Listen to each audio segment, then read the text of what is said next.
ঈদের চতুর্থ দিনেও ঢাকা ছিল ফাঁকা। যে যেখানেই যেতে চান পৌঁছে যান কম সময়ে।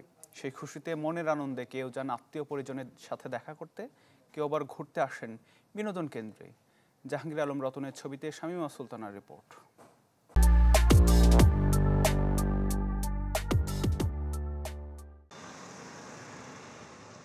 যান্ত্রিকতা সঙ্গী করে বেড়ে ওঠা শহর ঢাকা। কংক্রিটের ফুলঝুরিতে যে থাকে ধুলিমাখা। দূষণের কবলে পড়ে কখনো আবার এ নগর নরকের মতো যন্ত্রণারও হয়। অথচ পালা পার্বণে, উৎসবে, আনন্দে, ঋতু বদলের মতোই রূপ বদলায় এই শহর। যখন ঘনবসতির চাপ কমে ঢাকার বুক খালি হয়, তখন যানের চাপে ওষ্ঠাগত সে প্রাণ খা খা শূন্যে স্বস্তির নিঃশ্বাস নেয়। মূল সড়কে মনের খেয়ালে চলে রিকশা। অথচ এমন শহর বছর জুড়ে কেবল স্বপ্নেই থাকে আকাঙ্ক্ষিত, বাস্তবে দেখা মেলা ভার। ভালো লাগতেছে, রাস্তা ফাঁকা, জেনে যাইতে সময় কম লাগতেছে, কিন্তু যাত্রী কম, এই আর কি। এত ফাঁকাটা আসলে আমাদের জন্য শোভা পায় না। এতে রোড অ্যাক্সিডেন্টের পরিমাণটা বাড়ে, যারা বিশেষ করে যারা আমরা মোটরসাইকেল যারা চালাই এক্ষেত্রে।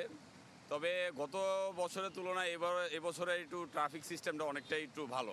এক সিগন্যাল থেকে এক সিগন্যাল দূরত্ব কম বিধায় ওইভাবে স্পিড তুলতে পারে না, বাট যে জায়গাটা লং ডিস্টেন্স, বিশেষ করে লেক রোডটা, ওইখানে ওভার স্পিডে চালানোর চেষ্টা করে, সেগুলোর বিরুদ্ধে আইনগত ব্যবস্থা নেওয়া হচ্ছে স্পিড গানের মাধ্যমে। কেউ কেউ এমন ফাঁকা ঢাকায় আনন্দের খেরোখাতায় স্মৃতির দাগ কাটতে প্রিয়জন নিয়ে বেরিয়ে পড়েন বিনোদন কেন্দ্রের উদ্দেশ্যে। টাট্টু ঘোড়া, নাগরদোলা, স্লিপার কিংবা বিমানে চেপে খুশিতে আনন্দে আহ্লাদিত শিশুরা। ওই যে হাঁস রাইডে উঠছিলাম আর ট্রেনে উঠছিলাম, মজাই লাগছে। টাট্টু ঘোড়া আর প্লেন, বাসায় ছিলাম, ঘুরতে ভালো লাগছে। এই নগরে এমনিতে একটু পরিবার নিয়ে ঘোরার জায়গা প্রয়োজনের তুলনায় কম, তাই সম্বল হয়ে যতটুকু আছে সবটাতেই ভিড় লেগে যায় উৎসব এলে।